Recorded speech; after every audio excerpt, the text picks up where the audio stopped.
Robinson Crusoe by Daniel Dafoe. Chapter 19. Return to England. Having done all this, I left them the next day, and went on board the ship. We prepared immediately to sail, but did not weigh that night. The next morning early, 2 of the 5 men came swimming to the ship's side, and making the most lamentable complaint of the other 3, begged to be taken into the ship for God's sake, for they should be murdered, and begged the captain to take them on board, though he hanged them immediately. Upon this the captain pretended to have no power without me, but after some difficulty, and after their solemn promises of amendment, they were taken on board, and were some time after soundly whipped and pickled, after which they proved very honest and quiet fellows. Some time after this the boat was ordered on shore, the tide being up, and with the things promised to the men, to which the captain at my intercession caused their chests and clothes to be added, which they took and were very thankful for. I also encouraged them by telling them that if it lay in my power to send any vessel to take them in, I would not forget them. When I took leave of this island, I carried on board for relics the great goat-skin cap I had made, my umbrella, and one of my parrots. Also, I forgot not to take the money I formerly mentioned, which had lain by me so long useless that it was grown rusty or tarnished, and could hardly pass for silver till it had been a little rubbed and handled, as also the money I found in the wreck of the Spanish ship. And thus I left the island the 19th of December,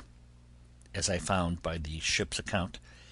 in the year of 1686, after I had been upon it 28 years, 2 months, and 19 days, being delivered from this second captivity the same day of the month that I first made my escape in the longboat from among the Moors of Scilly. In this vessel, after a long voyage, I arrived in England the 11th of June in the year 1687,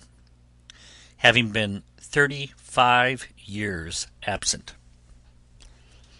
When I came to England I was as perfect a stranger to all the world as if I had never been known there. My benefactor and faithful steward, whom I had left my money in trust with, was alive, but had had great misfortunes in the world, was become a widow the second time, and very low in the world. I made her very easy as to what she owed me, assuring her I would give her no trouble. But, on the contrary,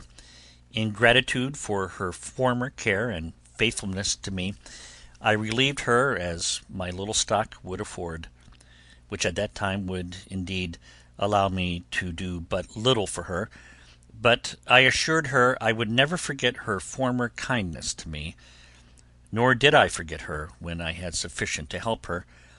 as shall be observed in its proper place. I went down afterwards into Yorkshire, but my father was dead, and my mother and all the family extinct, except that I found 2 sisters and 2 of the children of one of my brothers, and as I had long been given over for dead, there had been no provision made for me, so that, in a word, I found nothing to relieve or assist me, and that the little money I had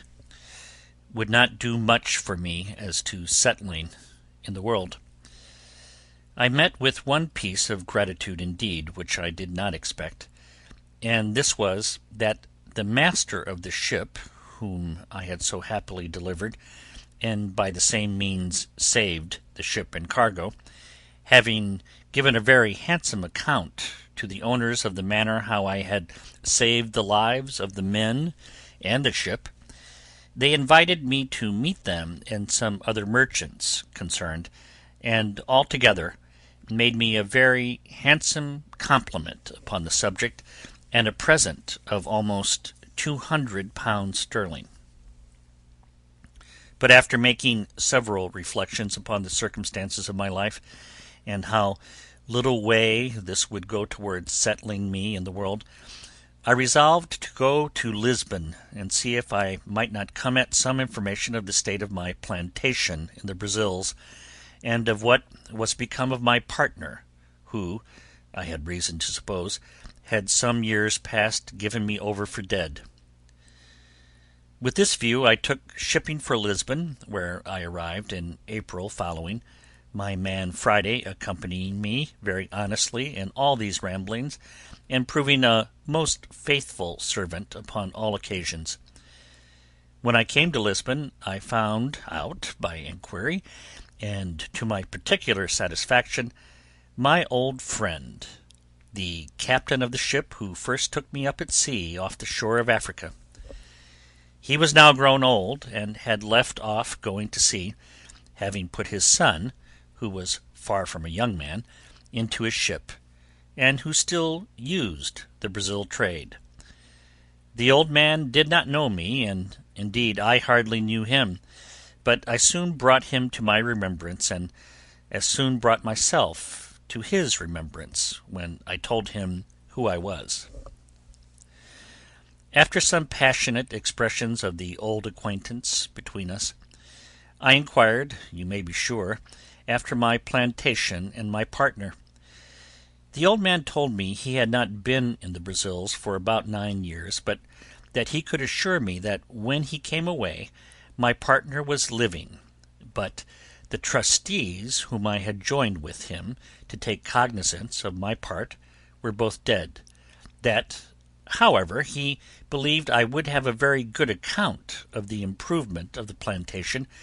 for that, upon the general belief of being my castaway and drowned, my trustees had given the account of the produce of my part of the plantation to the procurator fiscal, who had appropriated it, in case I never came to claim it, 1/3 to the king, and 2/3 to the monastery of St. Augustine, to be expended for the benefit of the poor, and for the conversion of the Indians to the Catholic faith, but that if I appeared, or any one for me to claim the inheritance, it would be restored, only that the improvement or annual production, being distributed to charitable uses, could not be restored. But he assured me that the steward of the king's revenue from lands and the provedore, or steward of the monastery, had taken great care all along that the incumbent, that is to say my partner, gave every year a faithful account of the produce, of which they had duly received my moiety. I asked them if he knew to what height of improvement he had brought the plantation, and whether he thought it might be worth looking after, or whether on my going thither I should meet with any obstruction to my possessing my just right in the moiety. He told me he could not tell exactly to what degree the plantation was improved, but this he knew, that my partner was grown exceedingly rich upon the enjoying his part of it, and that, to the best of his remembrance, he had heard that the king's third of my part, which was, it seems, granted away to some other monastery or religious house, amounted to above 200 moedores a year; that as to my being restored to a quiet possession of it, there was no question to be made of that, my partner being alive to witness my title, and my name being also enrolled in the registry of the country, Also, he told me that the survivors of my two trustees were very fair, honest people, and very wealthy, and he believed I would not only have their assistance for putting me in possession, but would find a very considerable sum of money in their hands for my account, being the produce of the farm while their fathers held the trust, and before it was given up, as above, which, as he remembered, was for about 12 years. I showed myself a little concerned and uneasy at this account, and inquired of the old captain how it came to pass that the trustees should thus dispose of my effects, when he knew that I had made my will and had made him, the Portuguese captain, my universal heir, etc. He told me that was true, but that as there was no proof of my being dead, he could not act as executor until some certain account should come of my death, and, besides, he was not willing to intermeddle with a thing so remote; that it was true he had registered my will and put in his claim, and could he have given any account of my being dead or alive, he would have acted by procuration, and taken possession of the ingenio, so they call the sugar-house, and have given his son, who was now at the Brazils, orders to do it. "But," says the old man, "I have one piece of news to tell you, which perhaps may not be so acceptable to you as the rest, and that is, believing you were lost, and all the world believing so also, your partner and trustees did offer to account with me, in your name, for the first 6 or 8 years of profits, which I received. There being at that time great disbursements for increasing the works, building an ingenio, and buying slaves,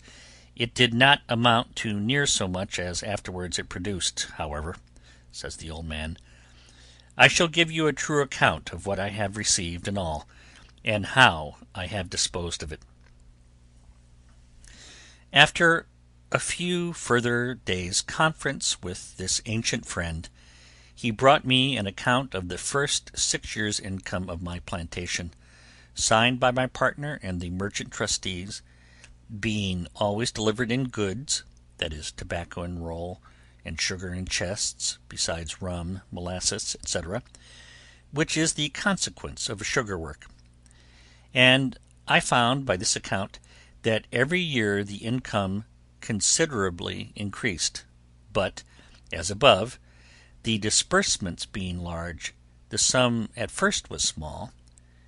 However, the old man let me see that he was a debtor to me 470 moidores of gold, besides 60 chests of sugar and 15 double rolls of tobacco, which were lost in his ship, he having been shipwrecked coming home to Lisbon about 11 years after my having the place. The good man then began to complain of his misfortunes, and how he had been obliged to make use of my money to cover his losses, and buy him a share in a new ship. "However, my old friend," says he, "you shall not want a supply in your necessity, and as soon as my son returns you shall be fully satisfied." Upon this he pulls out an old pouch, and gives me 160 Portugal moidores in gold, and giving the writings of his title to the ship, which his son was gone to the Brazils in, of which he was quarter part owner, and his son another, he puts them both into my hands for security of the rest. I was too much moved with the honesty and kindness of the poor man to be able to bear this, and remembering what he had done for me, how he had taken me up at sea, and how generously he had used me on all occasions, and particularly how sincere a friend he was now to me, I could hardly refrain from weeping at what he had said to me. Therefore I asked him if his circumstances admitted him to spare so much money at that time, and if it would not straighten him. He told me he could not say but it might straighten him a little, but, however, it was my money, and I might want it more than he. Everything the good man said was full of affection, and I could hardly refrain from tears while he spoke. In short, I took 100 of the moidores, and called for a pen and ink to give him a receipt for them. Then I returned him the rest, and told him if ever I had possession of the plantation, I would return the other to him as well, as indeed I afterwards did, and that as to the bill of sale of his part in his son's ship, I would not take it by any means, but that if I wanted the money, I found he was honest enough to pay me, and if I did not, but came to receive what he gave me reason to expect,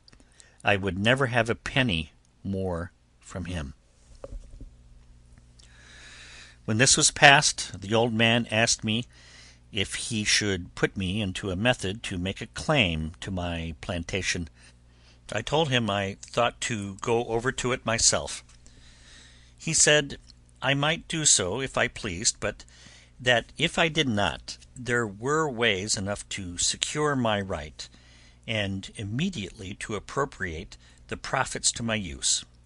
And as there were ships in the river of Lisbon just ready to go away to Brazil,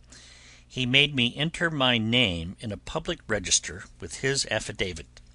affirming upon oath that I was alive, and that I was the same person who took up the land for the planting the said plantation at first. This being regularly attested by a notary, and a procuration affixed, he directed me to send it, with a letter of his writing, to a merchant of his acquaintance at the place, and then proposed my staying with him till an account came of the return. Never was anything more honourable than the proceedings upon this procuration, for in less than 7 months I received a large packet from the survivors of my trustees, the merchants for whose account I went to sea, in which were the following particular papers and letters enclosed. First, there was the account current of the produce of my farm or plantation from the year when their fathers had balanced with my old Portugal captain, being 6 years. The balance appeared to be 1,174 moidores in my favour. Secondly, there was the account of 4 years more, while they kept the effects in their hands, before the government claimed the administration as being the effects of a person not to be found, which they called civil death, and the balance of this, the value of the plantation increasing, amounted to 19,446 cruzadois, being about 3,240 moidores. Thirdly, there was the prior of St. Augustine's account, who had received the profits for above 14 years, but not being able to account for what was disposed of by the hospital, very honestly declared he had 872 moidores not distributed, which he acknowledged to my account. As to the king's part, they refunded nothing. There was a letter of my partner's, congratulating me very affectionately upon my being alive, giving me an account how the estate was improved and what it produced a year, with the particulars of the number of squares or acres that it contained, how planted, how many slaves there were upon it, and making 22 crosses for blessings, told me that he had said so many Ave Marias to thank the Blessed Virgin that I was alive, inviting me very passionately to come over and take possession of my own, and in the meantime to give him orders to whom he should deliver my effects if I did not come myself, concluding with a hearty tender of his friendship and that of his family, and sent me as a present 7 fine leopard skins, which he had, it seems, received from Africa by some other ship that he had sent thither, and which, it seems, had made a better voyage than I. He sent me also 5 chests of excellent sweetmeats, and 100 pieces of gold uncoined, not quite so large as moidores. By the same fleet, my 2 merchant trustees shipped me 1,200 chests of sugar, 800 rolls of tobacco, and the rest of the whole account in gold. I might well say now, and indeed, that the latter end of Job was better than the beginning. It is impossible to impress the flutterings of my heart when I found all my wealth about me, for as the Brazil ships come all in fleets, the same ships which brought my letters brought my goods, and the effects were safe in the river before the letters came to my hand. In a word, I turned pale, and grew sick, and had not the old man run and fetched me a cordial, I believe the sudden surprise of joy had overset nature, and I had died upon the spot. Nay, after that I continued very ill, and was so for some hours, till a physician being sent for, and something of the real cause of my illness being known, he ordered me to be let blood, after which I had relief and grew well. But I verily believe if I had not been let, and eased by a vent given in that manner to the spirits, I should have died. I was now master, all of a sudden, of about 5,000 pounds sterling in money, and had an estate, as I might well call it, in the Brazils of above 1,000 pounds a year, as sure as an estate of lands in England, and, in a word, I was in a condition which I scarce knew how to understand, or how to compose myself for the enjoyment of it. The first thing I did was to recompense my original benefactor, my good old captain, who had been first charitable to me in my distress, kind to me in my beginning, and honest to me at the end. I showed him all that was sent to me. I told him that, next to the providence of heaven, which disposed all things, it was owing to him, and that it now lay on me to reward him, which I would do 100-fold. So I first returned to him the 100 moidores I had received of him. Then I sent for a notary, and caused him to draw up a general release or discharge from the 470 moidores which he had acknowledged he owed me, in the fullest and firmest manner possible. After which I caused a procuration to be drawn, empowering him to be the receiver of the annual profits of my plantation, and appointing my partner to account with him,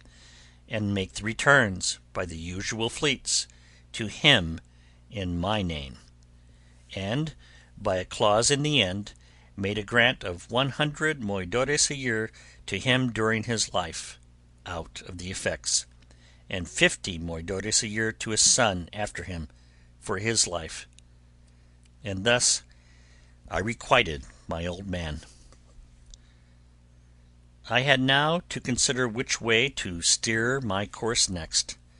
and what to do with the estate that Providence had thus put into my hands. And indeed I had more care upon my head now than I had in my state of life in the island, where I wanted nothing but what I had, and had nothing but what I wanted. Whereas I had now a great charge upon me, and my business was how to secure it. I had not a cave now to hide my money in, or a place where it might lie without lock or key, till it grew mouldy and tarnished before anybody would meddle with it. On the contrary, I knew not where to put it, or whom to trust it with. My old patron, the captain, indeed, was honest, and that was the only refuge I had. In the next place, my interest in the Brazils seemed to summon me thither, but now I could not tell how to think of going thither till I had settled my affairs, and left my effects in some safe hands behind me. At first I thought of my old friend the widow, who I knew was honest, and would be just to me, but then she was in years and but poor, and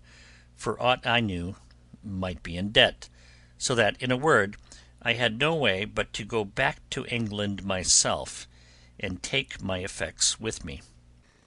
It was some months, however, before I resolved upon this, and therefore, as I had rewarded the old captain fully, and to his satisfaction, who had been my former benefactor, so I began to think of the poor widow, whose husband had been my first benefactor, and she, while it was in her power, my faithful steward and instructor. So the first thing I did, I got a merchant in Lisbon to write to his correspondent in London, not only to pay a bill, but to go find her out and carry her in money £100 from me, and to talk with her and comfort her in her poverty by telling her she should, if I lived, have a further supply. At the same time I sent my 2 sisters in the country £100 each, they being, though not in want, yet not in very good circumstances, one having been married and left a widow, and the other having a husband not so kind to her as he should be. But among all my relations or acquaintances, I could not yet pitch upon one to whom I durst commit the gross of my stock, that I might go away to the Brazils, and leave things safe behind me, and this greatly perplexed me. I had once a mind to have gone to the Brazils, and have settled myself there, for I was, as it were, naturalized to the place, but I had some little scruple in my mind about religion, which insensibly drew me back. However, it was not religion that kept me from going there for the present, and as I had made no scruple of being openly of the religion of the country all the while I was among them, so neither did I yet, only that, now and then, having of late thought more of it than formerly, when I began to think of living and dying among them, I began to regret having professed myself a papist, and thought it might not be the best religion to die with. But, as I have said, this was not the main thing that kept me from going to the Brazils, but that I really did not know with whom to leave my effects behind me. So I resolved at last to go to England, where, if I arrived, I concluded that I should make some acquaintance, or find some relations that would be faithful to me, and accordingly I prepared to go to England with all my wealth. In order to prepare things for my going home, I first, the Brazil fleet being just gone away,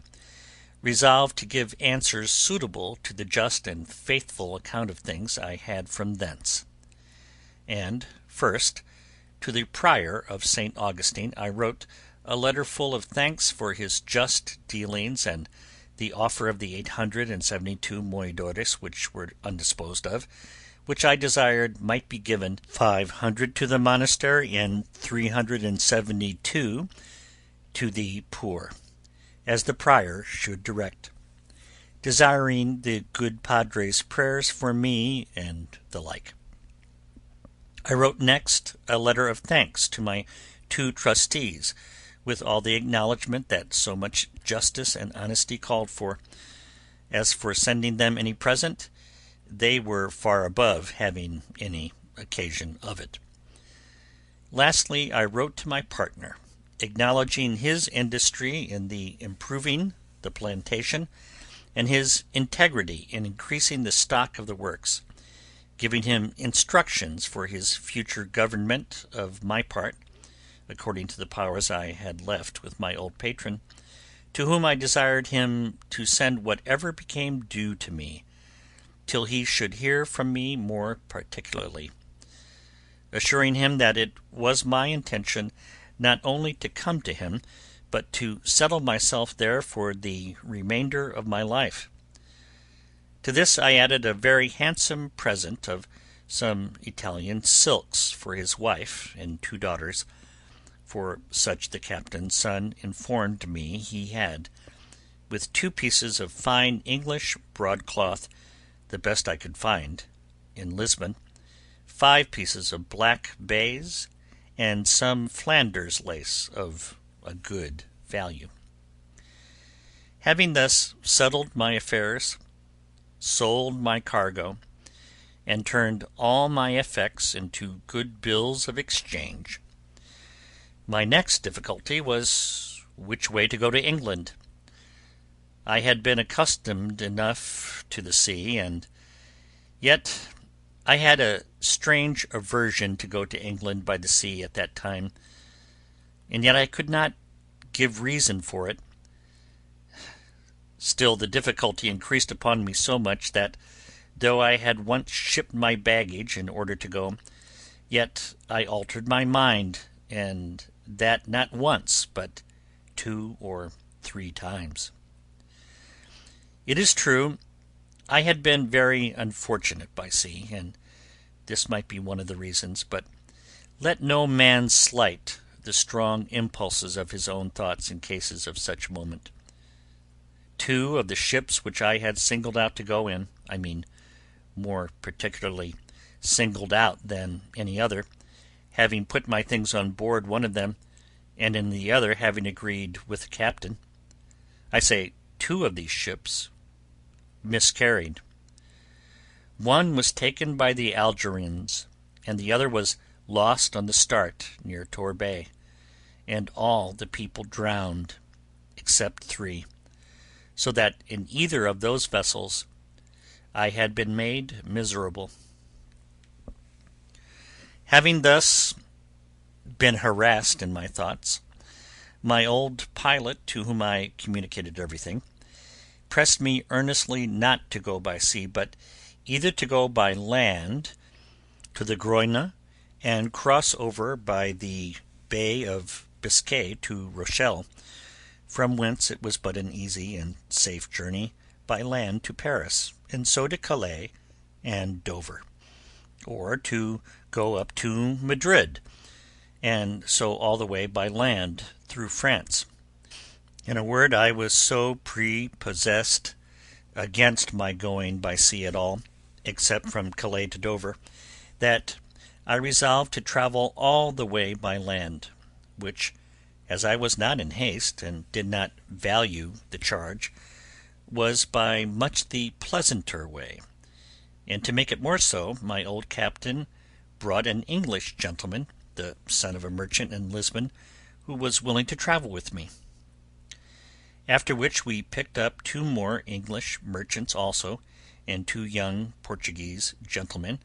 the last going to Paris only, so that in all there were 6 of us and 5 servants, the 2 merchants and the 2 Portuguese contenting themselves with 1 servant between 2, to save the charge. And as for me, I got an English sailor to travel with me as servant, besides my man Friday, who was too much a stranger to be capable of supplying the place of a servant on the road. In this manner I set out from Lisbon, and our company being very well mounted and armed, we made a little troop, whereof they did me the honour to call me captain, as well because I was the oldest man as because I had 2 servants, and indeed was the origin of the whole journey. As I have troubled you with none of my sea journals, so I shall trouble you now with none of my land journals, but some adventures that happened to us in this tedious and difficult journey I must not omit. When we came to Madrid, we, being all of us strangers to Spain, were willing to stay some time to see the court of Spain, and what was worth observing. But it being the latter part of the summer, we hastened away, and set out from Madrid about the middle of October. But when we came to the edge of Navarre, we were alarmed, at several towns on the way, with an account that so much snow was falling on the French side of the mountains that several travellers were obliged to come back to Pampeluna, after having attempted at an extreme hazard to pass on. When we came to Pampeluna itself, we found it so indeed, and to me, that had been always used to a hot climate and to countries where I could scarce bear any clothes on, the cold was insufferable. Nor indeed was it more painful than surprising to come but 10 days before out of Old Castile, where the weather was not only warm but very hot, and immediately to feel a wind from the Pyrenean mountains so very keen, so severely cold, as to be intolerable and to endanger benumbing and perishing of our fingers and toes. Poor Friday was really frightened when he saw the mountains all covered with snow, and felt cold weather which he had never seen or felt before in his life. To mend the matter, when we came to Pampeluna, it continued snowing with so much violence and so long, that the people said winter was come before its time, and the roads, which were difficult before, were now quite impassable. For in a word, the snow lay in some places too thick for us to travel, and being not hard frozen, as is the case in the northern countries, there was no going without being in danger of being buried alive every step. We stayed no less than 20 days at Pampeluna, when, seeing the weather coming on and no likelihood of its being better, for it was the severest winter all over Europe that had been known in the memory of man,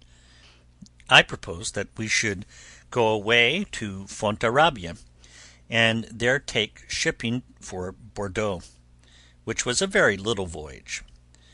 But while I was considering this, there came in 4 French gentlemen, who, having been stopped on the French side of the passes,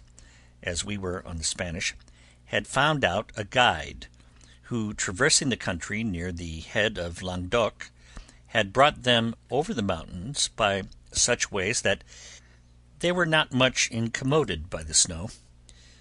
for where they met with snow in any quantity, they said it was frozen hard enough to bear them and their horses. We sent for this guide, who told us he would undertake to carry us the same way, with no hazard from the snow, provided we were armed sufficiently to protect ourselves from wild beasts. For he said, in these great snows it was frequent for some wolves to show themselves at the foot of the mountains, being made ravenous for want of food, the ground being covered with snow. We told him we were well enough prepared for such creatures as they were, if he would insure us from a kind of 2-legged wolves, which we were told we were in most danger from, especially on the French side of the mountains. He satisfied us that there was no danger of that kind in the way that we were to go, so we readily agreed to follow him, as did also 12 other gentlemen with their servants, some French, some Spanish, who, as I said, had attempted to go and were obliged to come back again. Accordingly, we set out from Pampeluna with our guide on the 15th of November, and indeed I was surprised when, instead of going forward, we came directly back with us on the same road that we came from Madrid, about 20 miles, when, having passed 2 rivers, and come into the plain country, we found ourselves in a warm climate again, where the country was pleasant and no snow to be seen. But on a sudden, turning to his left, he approached the mountains another way, and though it is true the hills and precipices looked dreadful, yet he made so many tours, such meanders, and led us by such winding ways, that we insensibly passed the height of the mountains without being much encumbered with the snow. And all on a sudden he showed us the pleasant and fruitful provinces of Languedoc and Gascony, all green and flourishing, though at a great distance, and we had some rough way to pass still. We were a little uneasy, however, when we found it snowed one whole day and a night so fast that we could not travel. But he bid us be easy. We should soon be past it all. We found, indeed, that we began to descend every day, and to come more north than before, and so, depending upon our guide, we went on. It was about 2 hours before night when, our guide being something before us, and not just in sight, out rushed 3 monstrous wolves, and after them a bear, from a hollow way adjoining to a great wood. 2 of the wolves made at the guide, and had he been far before us, he would have been devoured before we could have helped him. One of them fastened upon his horse, and the other attacked the man with such violence that he had not time or presence of mind enough to draw his pistol, but hallooed and cried out to us most lustily. My man Friday being next to me, I bade him ride up and see what was the matter. As soon as Friday came in sight of the man, he hallooed out as loud as the other, "O master! O master!" but, like a bold fellow, rode directly up to the poor man, and with his pistol shot the wolf in the head that attacked him. It was happy for the poor man that it was my man Friday, for, having been used to such creatures in his country, he had no fear upon him, but went close up to him and shot him, whereas any other of us would have fired at a farther distance, and have perhaps either missed the wolf or endangered shooting the man. But it was enough to have terrified a bolder man than I. And indeed it alarmed all our company, when, with the noise of Friday's pistol, we heard on both sides the most dismal howling of wolves, and the noise, redoubled by the echo of the mountains, appeared to us as if there had been a prodigious number of them, and perhaps there was not such a few as that we had no cause of apprehension. However, as Friday had killed this wolf, the other that had fastened upon the horse left him immediately, and fled without doing him any damage, having happily fastened upon his head, where the bosses of the bridle had stuck in his teeth. But the man was most hurt, for the raging creature had bit him twice, once in the arm, and the other time a little above his knee, and though he had made some defence, he was just tumbling down by the disorder of his horse, when Friday came up and shot the wolf.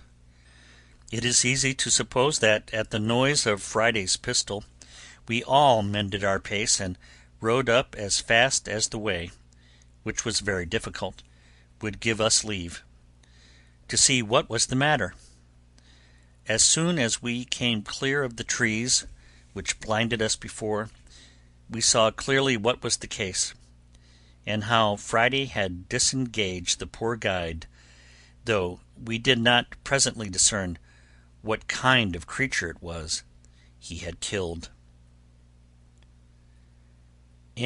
Chapter 19.